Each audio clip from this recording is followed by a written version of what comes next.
Hello friend, Ram Ram, Radhe Radhe. आइए start कर लेते हैं आज की अपनी हॉरर स्टोरी। तो फ्रेंड, स्टोरी इस प्रकार से है कि एक लड़का है जिसका नाम है बसंत। बसंत अपने माँ बाप का इकलौता बेटा है। बसंत के माता पिता गांव में ही रहते हैं, मगर बसंत पढ़ाई करने की वजह से शहर में रहता है, एक हॉस्टल में। गर्मियों की छुट्टियां पड़ चुकी हैं, सभी लोग अपने घर जा चुके हैं और आज बसंत भी गर्मियों की छुट्टियों में अपने गांव लौट रहा है। बसंत पहले बस पकड़कर अपने गांव तक आता है, मगर गांव में आने के बाद काफी और गांव भी पड़ते हैं और फिर वो गांव पार करने के बाद ही बसंत का घर आता है। काफी रात हो चुकी थी। बसंत अपने कंधे पर एक बैग टांगे हुए तेज तेज कदमों से चला पड़ा था। चारों तरफ काफी सन्नाटा था और चारों तरफ खेत ही खेत फैले पड़े थे। खेत में से झिंगुर की आवाजें आ रही थीं और एक दिन पहले ही बरसात हुई थी, तो खेतों में पानी भरा हुआ था और खेतों में कुछ मेंढक भी बोल रहे थे।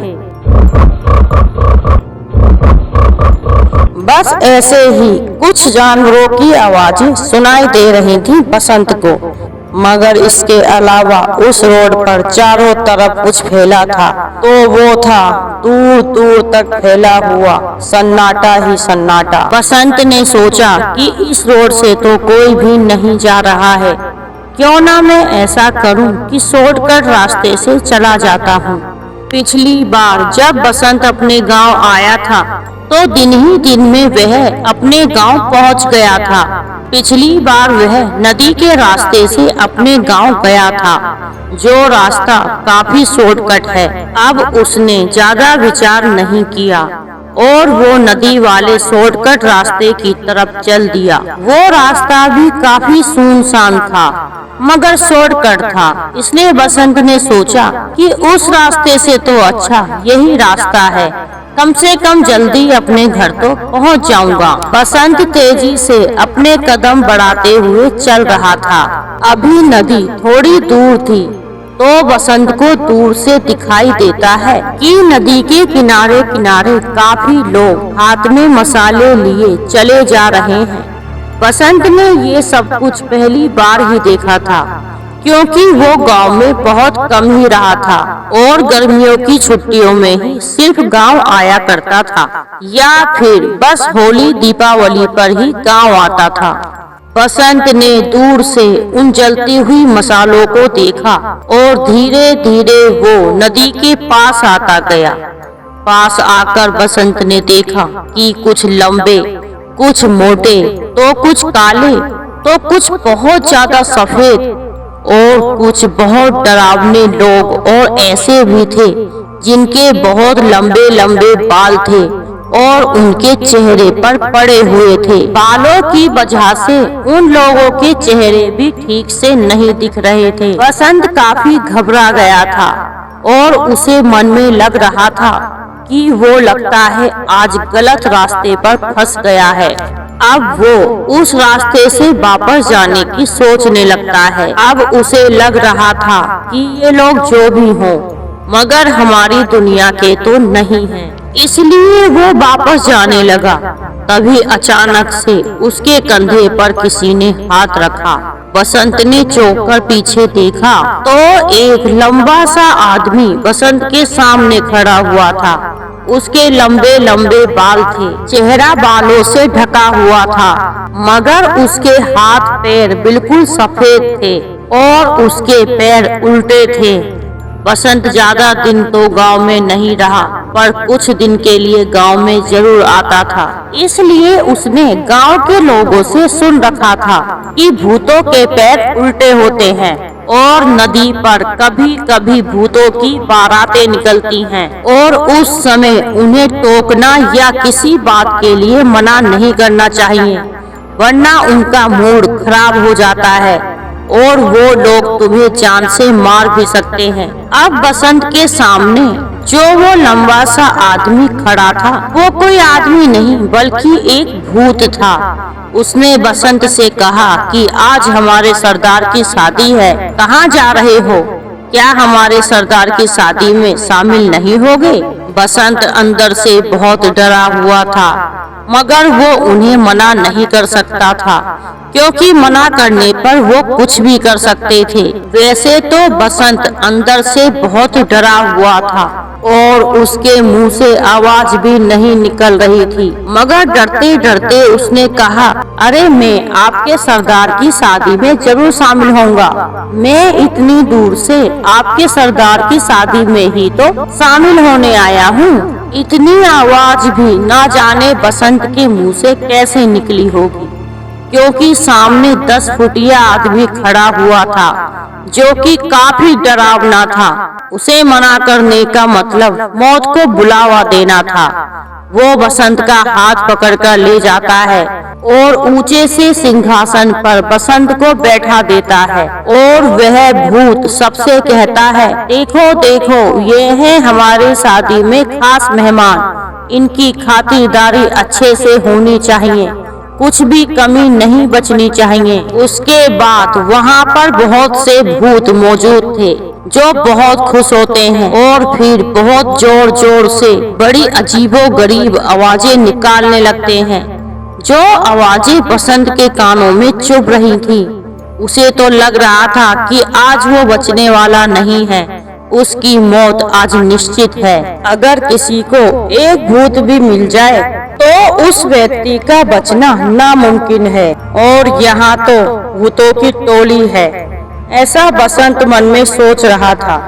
मगर वो लोग जैसा उससे कहते जाते, वो वैसा ही करता जा रहा था, क्योंकि उनकी बातों को मना करने का मतलब मौत को दावत देना है। वो लोग बहुत जोर जोर से नाच रहे थे, चीख रहे थे, और वहाँ पर खूब सारी मिठाइयाँ थी, शराब पी रहे थे, मिठाइयाँ खा रहे थे, और वहाँ पे खूब सारा भोजन बना हुआ था। उनमें से एक भूत की नजर फिर बसंत पर पड़ती है, और वो बसंत के पास आता है और कहता है, सभी लोग नाच रहे हैं, गा रहे हैं, तुम भी हमारे साथ आओ, नाचो गाओ। बसंत उन्हें मना कैसे कर सकता था। इससे पहले बसंत अपने सिंहासन से उठता, उसमें से एक भूत लंबा सा हाथ बढ़ाता है और बसंत का हाथ पकड़कर बसंत को नीचे खड़ा कर देता है। बसंत अंदर से बहुत घबराया हुआ था, मगर वो ऊपर से उन्हें यह दिखा रहा था कि वो उनकी शादी में कितना एंजॉय कर रहा है, क्योंकि उसे अपनी जान बहुत प्यारी थी। वो मरना नहीं चाहता था। पूरी रात यही नाचना गाना और डरावनी आवाजें वो भूत निकालते रहे, जिन्हें सुनकर बसंत का बुरा हाल था। अब धीरे धीरे सुबह के 3 बज चुके थे और फिर थोड़ी देर बाद ही 3 होने वाला था।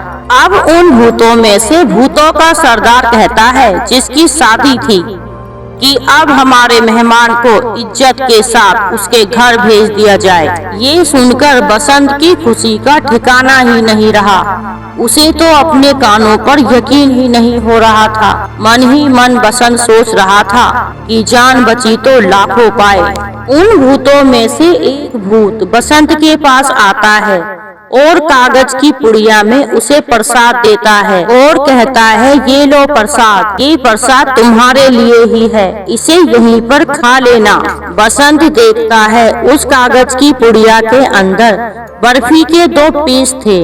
अब सुबह के 4 बज चुके थे और वो भूत प्रेत वहाँ से गायब हो जाते हैं और बसंत भी अपने गांव के लिए चल पड़ता है और थोड़ी ही देर में वो अपने घर पहुंच जाता है। घर पहुंचने के बाद उसके माँ बाप उसे देखकर बहुत खुश होते हैं, मगर उसकी माँ पूछती है, बेटा तू काफी देर का अपने हॉस्टल से निकला था, फिर तुझे आने में इतनी देर कैसे हो गई? बसंत कहता है, कुछ नहीं माँ, बस यूं ही मेरा एक दोस्त मुझे रास्ते में मिल गया था। काफी रात हो चुकी थी, इसलिए वो मुझे अपने घर ले गया और रात भर मैं उसके घर रुका और सुबह होते ही आपके पास आ गया। उसकी माँ कहती है, ठीक है बेटा, अब तुम थोड़ा सा आराम कर लो और जब तक मैं तुम्हारे लिए चाय बना के लाती हूँ।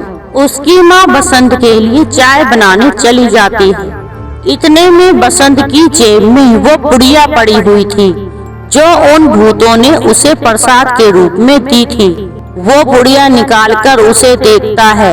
उसमें बर्फी नहीं बल्कि 2 बिच्छू थे। वो जल्दी से खिड़की से बाहर उन बिच्छू को फेंक देता है। ये सब कुछ दरवाजे पर खड़ी खड़ी बसंत की माँ देख रही थी। तभी वो बसंत से कहती है, क्या हुआ बेटा, तू मुझसे क्या छुपा रहा है? बसंत अपनी माँ से कुछ नहीं छुपा पाता। उसके बाद वो सारी कहानी रात वाली अपनी माँ को बता देता है। उसकी माँ बसंत को बताती है, बेटा कल अमावस्या की रात थी। अमावस्या की रात में कोई गांव वाला भी नदी पर नहीं जाता। अमावस्या की रात को नदी पर भूतों की शादी होती है। मुझे क्या पता था कि तू उस रास्ते से आएगा। अगर मुझे पता होता तो मैं तुझे पहले ही मना कर देती। तू सीधे सीधे रास्ते से क्यों नहीं आया? क्या जरूरत थी तुम्हें नदी के रास्ते से आने की? बसंत कहता है, माँ काफी रात हो चुकी थी। मैंने सोचा कि क्यों ना शॉर्टकट रास्ता अपना लिया जाए। वो रास्ता काफी छोटा है और दिन के समय में उस रास्ते से आया हूँ, मगर मैंने ऐसा कुछ पहले नहीं देखा था। उसकी माँ बसंत को समझाते हुए कहती है कि बेटा दिन और रात में बहुत अंतर होता है। रात के समय किसी भी नदी पर, तालाब पर या कहीं भी कोई भी जलाशय हो, वहाँ रात के समय नहीं जाना चाहिए। और तुम तो अमावस्या की काली रात में नदी पर पहुँच गए। इसीलिए कहा जाता है कि रात के समय किसी भी जलाशय के पास ना जाएं। शुक्र है भगवान का कि उन्होंने तुम्हें कुछ कहा नहीं, वरना हमें तो अपने बेटे से ही हाथ धोने पड़ जाते। ये सुनकर बसंत बहुत घबरा जाता है और अपनी माँ से माफी मांगता है और कहता है कि माँ चाहे मुझे कितनी भी देर हो जाए, मगर मैं कभी भी उस रास्ते से नहीं आऊँगा। फिर उसके बाद से छुट्टियाँ भी पड़ती थी और बसंत भी अपने गांव आता था, मगर बसंत फिर कभी नदी के रास्ते से नहीं आया, ना ही दिन में और ना ही रात में। तो फ्रेंड, कैसी लगी आपको हमारी आज की स्टोरी? अगर वीडियो आपको थोड़ी सी भी पसंद आई हो तो वीडियो को लाइक एंड चैनल को सब्सक्राइब जरूर करें और मुझे ये भी बताएं कि आप लोग मेरी वीडियो कहां से देखते हैं। अपने शहर का नाम जरूर लिखें। और मैं बबली मिश्रा लेती हूँ आपसे इजाजत। मिलते हैं अगली वीडियो में। जब तक के लिए राम राम, राधे राधे। और आप लोग अपना खूब सारा ख्याल रखना।